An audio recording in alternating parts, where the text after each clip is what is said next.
Trump said there was a study that stated 85% of people who wore masks caught coronavirus. So what I want to do right now is break down this study. And I'm literally going to show you the actual study, and we're going to look at it. So you can read it along with me. I'm going to pop it up on my screen. This is not going to be opinion. We are actually going to read the study, and I'm going to explain it to you in a way that you can understand it and you can get past the bullshit. It is an actual CDC report. We're going to look at it. We're going to look at the website. But is it possible to twist the headline? Yes, it is. And we're gonna just really break down the science on this. We're gonna read the report. I'm gonna show you what it really means. Is what Trump's saying true or not? Yes, there is a study. Yes, in the study there were 85% of participants responded a certain way. But what we want to do is really dive into the numbers. First of all, is it a study that you can even identify, like that you want to put weight into? And here's what I'm going to tell you. And it doesn't matter that it comes from the CDC. This is in what we call in science, the study is what I would call weak evidence. First of all, yes, there is a study. Yes, there's a number about 85%, but it doesn't really matter because the study itself is pretty weak evidence. There are two arms, but I'll explain what the difference is. And I will explain the shortcomings of the study. And I will explain why the doctors and the scientists don't really put much weight into this study. And that's the difference between being a professional, understanding what you're reading, versus a headline reader, a Google doctor, right? A Twitter doctor. You have to be able to really understand what it is you're saying, right? Okay, so let's look at the study. Let's look at the study. The study is a report that came out in September, published on the CDC webpage, and I'll show it to you in here in a second. It's got two arms. One arm is people who were COVID positive. They're called the case population. They PCR tested them. They had symptoms. You had to have symptoms, and you had to have a positive PCR test, COVID test. So that's one arm. There were 154 people. 154 people in that arm. They compared it to a second arm, about 160 people that had symptoms but tested negative. So they had symptoms but tested negative. Yes, I understand that there's false negatives, that the PCR test is only 70% accurate, but I'm just telling you how the study is laid out. So the case arm, COVID positive with symptoms, the control arm during the same period, 160 people with symptoms but COVID negative, tested COVID negative. And then they compared their behaviors through a survey. Okay, so what I want to do is number 3, number 4, this is a survey study. So what's the problem with a survey study? There's a lot of problems with a survey study. Your memory is not good. People forget. People misremember. We know now that the worst, they've studied this extensively. In a trial, the worst type of evidence is the eyewitness. I saw him do it, Your Honor. I saw him do it. No, it's the worst evidence. We have biases. We misremember. We have things where we are embarrassed by. I'm going to get into that in this study. Okay, this is a survey study. That's the first alarm. That's the first ding, ding, ding, ding. There's a problem here. There's a problem here. It's not blinded. Number 5. And we're going to talk about this. It's a small sample size. Now, the studies that we read as doctors that look at policy and what we should believe, they are huge numbers. So I'm a weight loss surgeon. I'm a retired weight loss surgeon. But when we look at the major studies that made us feel that weight loss surgery was beneficial, we looked at studies with not 1,000 people, not 2,000 people, 10,000, 20,000, 50,000 people. That's how you know there's a difference. And you follow these 10, 20, 50,000 people for 5, 10, 15, 20 years. The Swedish obesity study had 10-year outcomes, long results. So this study has 154 in the control arm.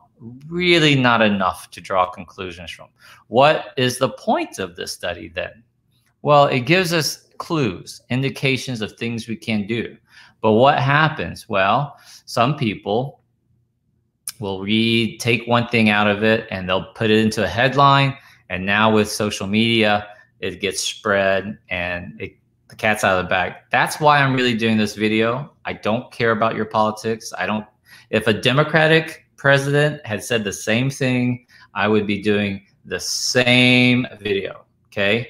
So let's look at the study. So I'm gonna share my screen with you, so hang tight with me here in a second. Here's the actual CD study, right? So notice at first the top, it says cdc.gov. This is the actual study that Trump's talking about. Okay, this was published a few weeks ago, about 2 weeks ago, at the end of September, and the report is looking at, it's called Community and Close Contact Exposures Associated with COVID-19 among symptomatic adults in 11 outpatient healthcare facilities that was taken for the month of July. So if you guys remember, during the month of July, we were in this upswing, huge panic, okay? So this is just kind of, this first paragraph here is just talking about COVID, but here it goes. To assess community and close contact exposures associated with COVID-19, exposures reported by case patients, 154 compared with exposures reported by control patients, which were 160. That's exactly what I said. Small numbers. They had to be over 18. They had to be tested positive with PCR. The control patients had symptoms, but was negative for COVID. Okay. But here's what I'm gonna fast forward. And so they called these people, they took a survey, they asked them questions. And the questions they asked them was, here you go. Here's the chart, okay? Don't worry about the ethnicity, the men, women, they control for that. The question was really, hey, 14 days, within the last 14 days before your illness onset, did you go shopping? Who's at home? Did you meet up with people at home, under 10 people at home? Did you go to a restaurant? Did you work in an office setting, salon? Were you at home with more than 10 people? Did you go to the gym, bar, coffee shop, etc.? Okay, that's it. That's the survey. So let me ask you this question. Oh, and then they also asked them, I'm going to get to the nitty gritty here. It said, here's where, this is what Trump is on. Reported using cloth face covering. This is the side, right? The case patients, 154 right here. Can y'all see that? 154 people. And so this column represents the case people. Over here are the control. So you caught COVID. The question is, did they report the use of cloth face covering or mask 14 days before illness? Never, rarely, sometimes, often, always, right? 6, 6, 11, 12, 108. So here is where Trump got his number. If you add up 14.4% plus 70.6%, that's 85% of people who got coronavirus, who tested positive for out of these 154 people, 130 of them, 85%, said that they often or always wear a mask. And that's where the 85% comes from. Okay, first of all, there's problems with this.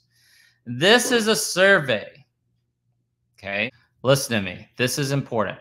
This is what makes you smarter than non-Dr. V watchers. Okay,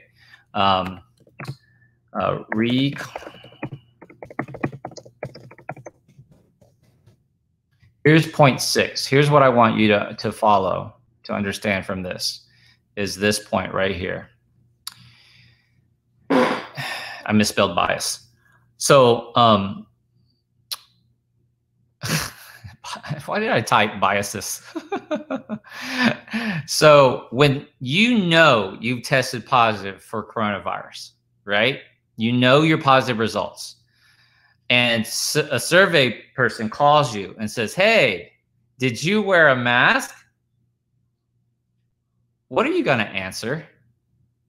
And you know in the back of your mind that the CDC, the doctors are telling you to wear masks, to socially distance, and now you tested positive. And some stranger calls you on the phone and says, hey, you tested positive for coronavirus. Did you wear a mask in the last 14 days? What's your answer going to be? Most likely, oh, of course I did. Of course, Your Honor. Of course I wore the mask. I'm a good person. That's a bias. We know it's a bias. It's a massive bias because you don't know.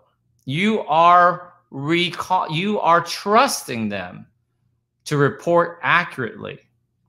And you're going to say, yes. You're going to say, of course I did. I'll give you an example. I'm going to give you an example. Now listen. Your 17-year-old son or daughter, doesn't matter, comes home and says, Mom, Dad, I need to tell you something, and I'm really nervous. Your 16-year-old son, your daughter, and her 17-year-old boyfriend comes home and says, Mom, Dad, I have something I have to tell you. Promise me you won't get mad. And you said, oh, fuck, here it comes. All right, I promise you I won't get mad. No, you have to really promise me, Mom, Dad. I promise you I'm not going to get mad. And the boyfriend is sweating bullets. He's sweating bullets. And the daughter says, Mom, Dad, I'm pregnant. And you go, oh my God, I've been so scared of this day. I've been regretting this day. And the dad is there like, let me get my gun. Where's my gun? And the dad looks at the son, at the boy, and says, son, I have one question for you. Did you use protection? What are they going to say? What are they going to tell you? Because they know they're supposed to be using a condom at the very least. Your daughter might be on birth control for all sorts of things. Could be for acne. Whatever reason you want to use, that's fine. You know, oh, of course I used a condom. It was a condom failure. No. Did you get it on right? Did you keep it on the whole time? Son, did you keep it on the whole time? Of course I kept it on the whole time. Did you lie? You know, like there's that country song that says like the big lies people tell, the checks in the mail. You know, I'm only gonna put the tip in. That's a country song. Don't get mad at me. You can look it up. It's a country song. Checks in the mail. I'm only gonna put the tip in. You know, these are lies that boys tell. So I can't believe I just said that. I can't believe. It's true, though. It's true. It's a song. You can look it up. Checks in the mail. I gotta look it up because that's a funny ass song. The lies that people tell. I'm only gonna put the tip in. So it's a huge selection bias. So this reporter, this surveyor says, "Hey, you tested positive for coronavirus. Did you wear a mask?" Oh, of course I did. Of course I did. No. You can't trust that. You can't trust that. Okay. So Let's go for like, oh my God. I know somebody out there is going, I was just about to hit share and now I can't share this fucking video. I wish Dr. Vuong would just keep it professional. Oh my God, that is so unprofessional of you. Now all of y'all are going to be like, you are clearly new to Dr. V. You must be new to Dr. V. Bottom line, non-scientific study. All right. Sharon, what's up, Sharon? How's it going? All right, so let's go back to the study. I'm going to share my screen. It's a massive, massive bias, guys. Okay, but let's go back to this study. Let's go back to results. Okay. Okay. Here's the part that we want to look at. Okay.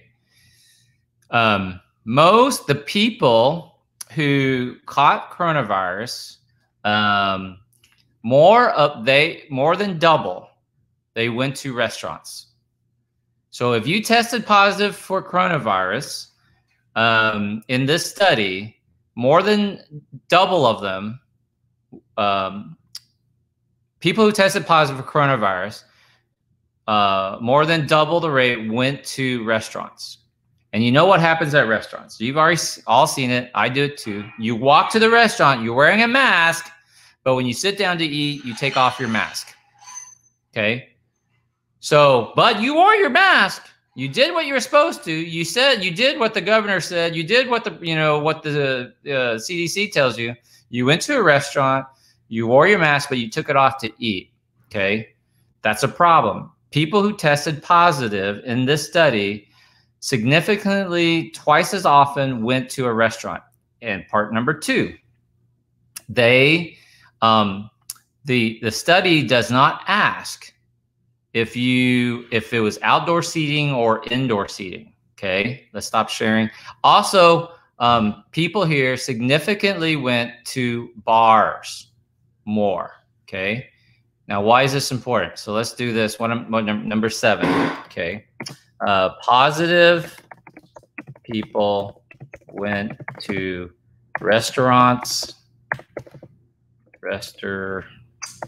I have restaurants and bars. And negative. All right. So what happens? This is only half the story, guys. When Trump says 85% of people who wear masks test positive, that's misleading, because the people who tested positive more often than not went to restaurants and bars than people who tested negative. Twice as often, guys. You guys understand what I'm saying? And you know, when you go to restaurants, you take the mask off. And you know, when you go to bars, you're up close. You're indoors. Oh, no, they went outdoors. No, the study did not distinguish. The study did not distinguish between being indoor or outdoor. Okay, so positive people went to restaurants and bars more than negative people. This is a huge thing. One, we have issues. I understand people are losing their livelihoods. Restaurants are closing. There was a Yelp study.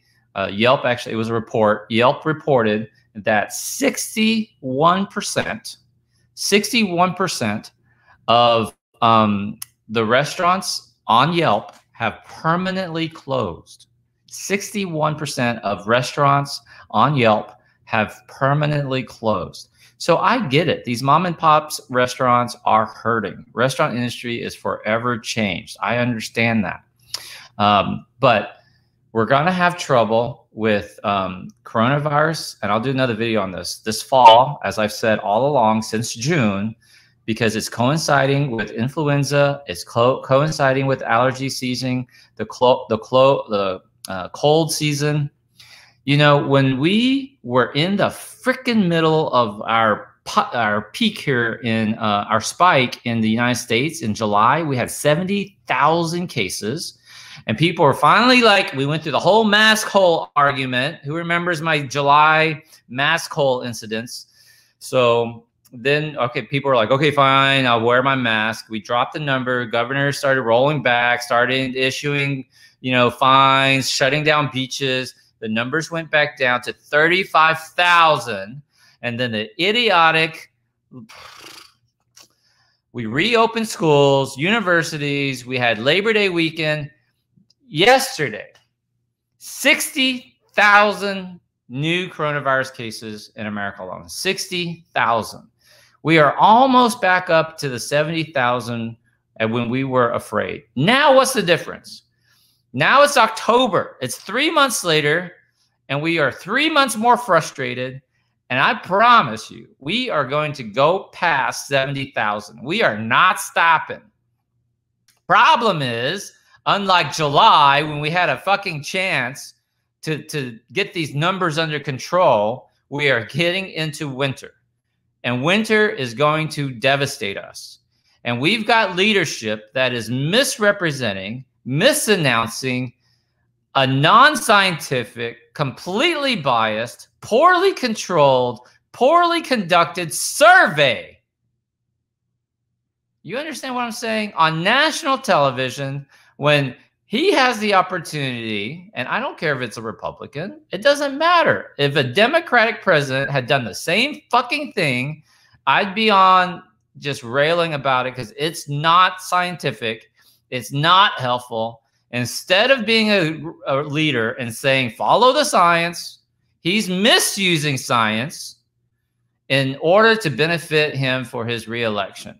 It's only going to hurt us, y'all. And you guys are smarter than the average person out there, aren't you? Put a yes in the comments section if you are smarter than the average person out there who's going to vote, who understands. I'm predicting right now that these shenanigans from our current president is going to backfire. He is underestimating how smart the American people are. Put a yes in the comment section if you understand what he's doing, and if you are smarter than what he's trying to scare tactic, misinforming, and it doesn't matter if you're especially if you're a Republican.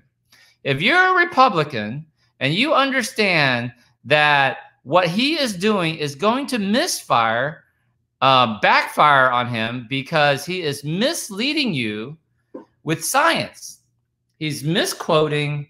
He is trying to use scare tactics. That worked for him in 2016. Why? Because he's an outsider. He's not an outsider anymore. He has 4 years to answer for, which I don't really care. But he has the last 6 months to fucking answer for. As a physician, as a surgeon, he needs to answer to our healthcare community. He needs to answer to these 215,000 deaths, which can be avoided. The next country with the highest number of deaths after the United States is Brazil, 150,000 cases, of which they follow Trump's lead. And Trump says the Brazil president is doing an amazing job. No, they're not. Number 1 and 2 in deaths. No, we're not doing good. Our case fatality rate is second to only Spain. And Spain was able to crush the wave.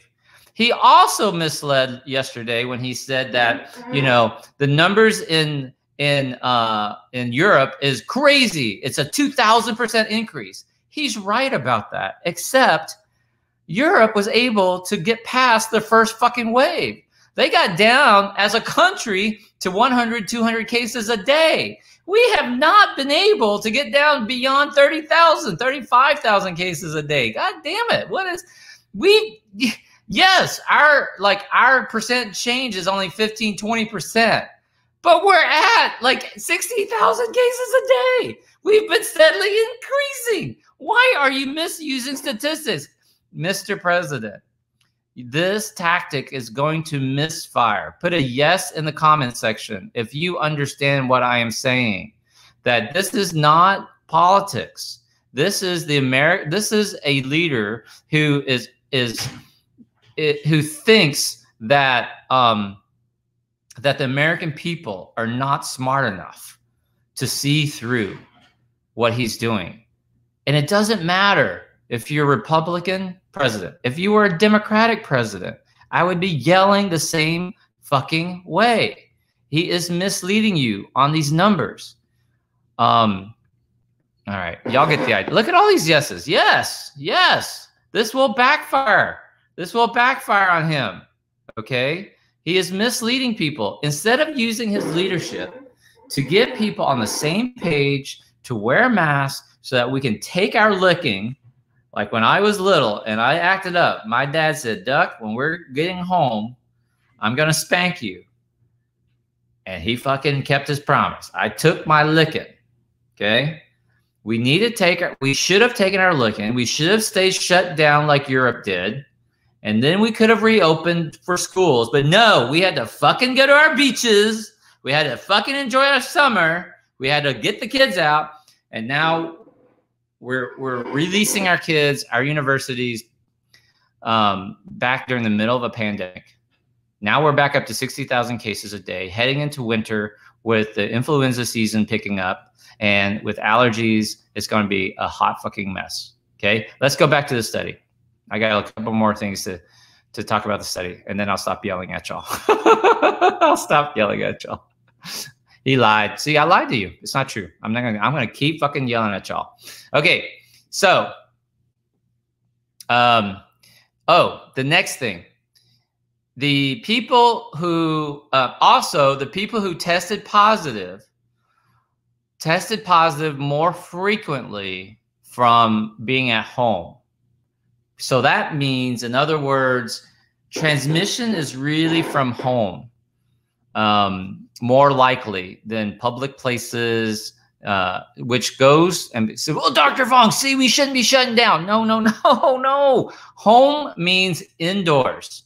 Home doesn't mean like open up the economy. See, you're catching it at home. We need to open up the economy. You're a fucking idiot.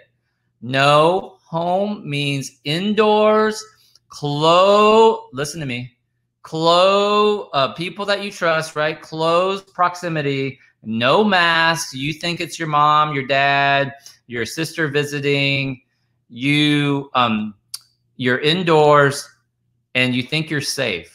That's the opposite of what we're trying to tell you guys. You know, outdoors is better. Mask is best. Social distancing. If you could wear a mask, social distance, and wear a mask, social distance while you're indoors at home, there would be hardly any transmission. But that's not realistic. Does that make sense what I'm saying? So don't twist what I'm saying. See, they catch it at home. That means we need to open up the economy. No, that means you're stupid, right? It means if you're going to be around people, be outdoors, wear a mask, and social distance. That's what that means, right? That's why restaurants are a problem. You're indoors, you're taking off your mask, you're sitting 4 feet across from somebody, 2 feet if it's a small table. You might or might not be 6 feet socially distanced from the next table, depending on where you are. You might be sitting indoors. Hopefully you're sitting outdoors, you know? So that's really what that means. Okay. Here's the odds ratio. Kind of looking at that. But what I want you to do is, so at the very end, they talk about the shortcomings of their studies. So here's the shortcomings. Okay. Oops. Let me find to it. And I want to talk about it because it's exactly everything that I talked about.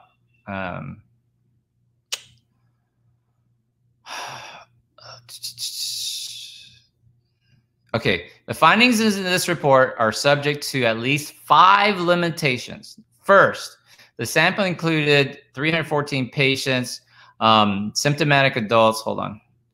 Okay. Persons who did not respond or refuse to participate could be systematically different from those who were interviewed for this investigation, right? So that's called a selection bias. You know, the reporting bias. The report might be wrong. There might be different. They tried to control for age and comorbidities, but that might be wrong. Second, unmeasured. Here's the important. Unmeasured confounding is possible, such as reported behaviors might represent factors including concurrently participating in activities where possible exposures could have taken place that were not included in the analysis. Of note, the question assessing dining at a restaurant did not distinguish between indoor and outdoor options. In addition, the question about going to a bar or coffee shop did not distinguish the venues or service delivery methods. Third, the adults in the study were from one of 11 participating facilities. So 11 participating health facilities that might be representative of the US population. Fourth, participants. Number 4, this is important. Participants were aware of their COVID results, which could have influenced their responses to questions. And lastly, the control status might be a misclassification of the test. The test might be a false positive or false negative, okay? But number 4 is the key. These people knew the results of their status, okay? And that represents a huge shortcoming of the study. A better study would have been to give them a survey beforehand, before they did the testing. Hey, let's say you have 100 people, in this case 300 people. You have 300 people who go to a clinic, they're symptomatic, right? I feel bad. You do a survey, you do a questionnaire then.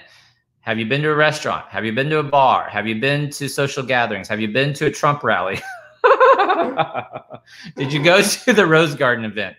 You know, have them answer, then test them. Don't give them the results. Follow up with them afterwards. Reconfirm, hey, here's how you filled out the questionnaire. Do you want to change your result? And then give them the results at the end. That would have been a much better study. In order to do that, you'd have to do 1,500 people and then try to control for age, comorbidities, etc. That would have been a much better study. But that's not the study. So what happens is the people who are whispering in Trump's ear looks at this study and says, hey, look, 85% of people said that they wear masks often or all the time, and they got coronavirus. See, you're twisting the facts. That's not how science works. We've got to get smarter. We've got to be better than this, guys. We have much better studies, much bigger studies that show masks work.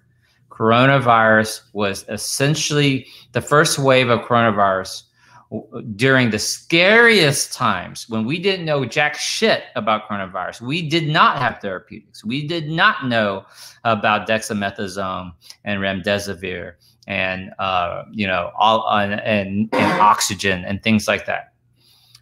When times were scary, Italy, UK, France, Spain, Germany were able to control the first wave, get their cases nationwide down to under 300, 400 cases, and fucking US has never gotten back below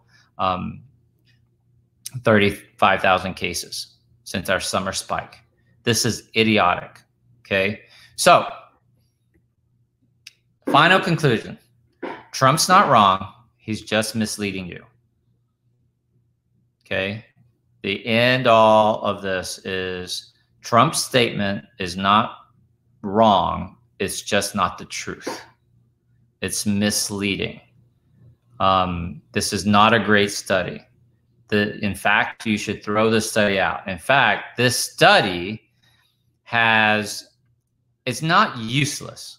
What we would do in science with this study is to look at its shortcomings and design a better study, like the one I said to you, which is give them the survey before they get the test results. Have them fill out the survey, honestly, before the test results. That's what you have to do, okay? All right. Thank you guys for watching.